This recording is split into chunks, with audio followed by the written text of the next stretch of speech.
கற்றது வரலாறு நிகழ்ச்சிக்கு உங்கள் அனைவரையும் அன்புடன் வரவேற்கிறேன். இன்னைக்கு உலக வரைபடத்தை எடுத்து பார்த்தீங்கன்னா, இந்தியாவுக்கு கீழே கன்னியாகுமரியை தாண்டி இந்திய பெருங்கடல் தான் இருக்கும். ஆனால் பல ஆயிரம் வருஷங்களுக்கு முன்னாடி அங்கே ஒரு பிரம்மாண்டமான நிலப்பரப்பு இருந்ததா சொன்னால் உங்களால் நம்ப முடியுமா?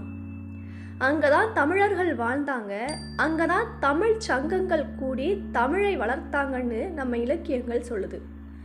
அதுதான் குமரிக்கண்டம். மேலை நாட்டவர்கள் இதை லெமூரியா அப்படின்னு சொல்கிறாங்க. அப்படிப்பட்ட குமரிக்கண்டம் உண்மையிலேயே இருந்ததா இல்லை வெறும் கற்பனையா? இன்னைக்கு நாம் காலப்பயணம் செஞ்சு அதை பற்றி தெரிஞ்சுக்க போகிறோம். நம்மளோட தமிழ் இலக்கியங்களான சிலப்பதிகாரம் மற்றும் புறநானூரில் பக்ருளி ஆறும் பன்மலை அடுக்கமும் கடல் கொண்டதா குறிப்புகள் இருக்குது. அதாவது ஒரு பெரிய நிலப்பரப்பை கடல் முழுங்கிடுச்சுன்னு சொல்லப்படுது. இந்த குமரிக்கண்டத்தோட பரப்பளவு இது இமயமலைக்கு இணையான ஒரு நீண்ட மலைத்தொடரையும் 49 நாடுகளையும், அதாவது அக்கால மாகாணங்களையும் கொண்டிருந்ததா சொல்லப்படுது. இந்த இதில் ஓடின 6 பேர் தான் பக்ருளி ஆறு. குமரிக்கண்டத்தில் ஓடிய மிக முக்கியமான ஆறாக இது பார்க்கப்படுது. இது இன்னைக்கு கடலுக்கு அடியில் மறைஞ்சிட்டதா சொல்கிறாங்க. பன்மலை அடுக்குன்றது குமரிக்கண்டத்தில் இருந்த பிரம்மாண்டமான மலைத்தொடர்களில் ஒன்றா சொல்லப்படுது.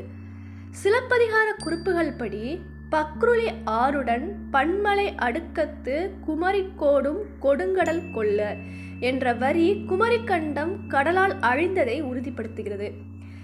கடல் சீற்றம் அப்படின்னு பார்த்தா ஒரே நாளில் அழியாமல் பல நூறு ஆண்டுகளில் ஏற்பட்ட 3 பெரிய கடல் சீற்றங்களால் இந்த நிலப்பரப்பு படிப்படியாக மூழ்கியதாக கருதப்படுது.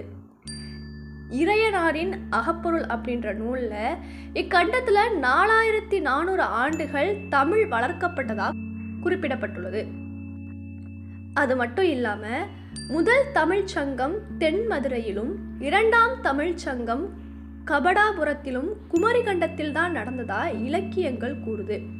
கடல் சீற்றத்தால் அங்கிருந்த பாண்டிய நாட்டோட தலைநகரம் அழிஞ்சு போனதாகவும் கூற்றுகள் இருக்கு. இலக்கியங்கள் ஒரு பக்கம் இருக்க, அறிவியலாளர்கள் இதை எப்படி பார்க்குறாங்க? 19ஆம் நூற்றாண்டில் வாழ்ந்த பிலிப்ஸ் கிளேட்டர் அப்படிங்கிறவர் தான் முதல்ல லெமூரியா அப்படின்ற வார்த்தையை பயன்படுத்துகிறாரு. மடகாஸ்கர்லையும் இந்தியாவிலையும் ஒரே மாதிரியான லெமூர் குரங்கினங்கள் இருக்கிறத பார்த்துட்டு இதுக்கு நடுவில் கண்டிப்பாக ஒரு நிலப்பரப்பு இருந்திருக்கணும்னு அவர் நம்பினார். ஆனால் நவீன அறிவியல் என்ன சொல்லுது? கண்ட நகர்வு கொள்கைப்படி நிலப்பரப்புகள் ஒன்றுக்கொன்று நகருமே தவிர ஒரு முழு கண்டமும் அப்படியே கடலுக்குள்ள மூழ்க வாய்ப்பே இல்லைன்னு சொல்லப்படுது. ஆனாலும் 12,000 வருஷங்களுக்கு முன்னாடி பனிக்காலம் முடிஞ்சப்போ கடல் மட்டம் 100 அடிக்கும் மேலே உயர்ந்துருச்சுங்கிறது உண்மைதான். அப்படி கடல் மட்டம் உயர்ந்தப்போ குமரிக்கு கீழே இருந்த பல கிலோமீட்டர் நிலப்பரப்பு கண்டிப்பாக கடலுக்குள்ளே போயிருக்கும். ஒருவேளை அது ஒரு பெரிய கண்டமாக இல்லாமல் இந்தியாவையும் மடகாஸ்கரையும் இணைச்ச ஒரு பெரிய தீவாக இருந்திருக்கலாம். குமரி முனைக்கு தெற்கே இன்னைக்கும் கடலுக்கு அடியில் பல மலைத்தொடர்கள் மறைஞ்சிருக்கிறது ஆச்சரியமான விஷயம். குமரிக்கண்டம் ஒரு கண்டமா இல்லையாங்கிற விவாதம் ஒரு பக்கம் இருந்தாலும் தமிழர்களோட பூர்வீகம் கடல் சார்ந்தது அப்படிங்கிறதுல எந்த சந்தேகமும் இல்லை. பல்லாயிரம் வருஷங்களுக்கு முன்னாடியே கடலோட போராடி கடல் கடந்து வணிகம் செஞ்ச நம்ம முன்னோர்களோட ஒரு பகுதி சரித்திரம் இன்னைக்கும் கடலுக்கு அடியில் மர்மமாக தான் ஒழிஞ்சிருக்கு. ஒருவேளை எதிர்காலத்தில் நடக்க போகிற அகழ்வாராய்ச்சிகள் நம்ம முன்னோர்களோட இந்த தாயகத்தை உலகத்துக்கு வெளிச்சம் போட்டு காட்டலாம். நீங்கள் என்ன நினைக்கிறீங்க? குமரிக்கண்டம் உண்மையிலேயே இருந்திருக்குமா?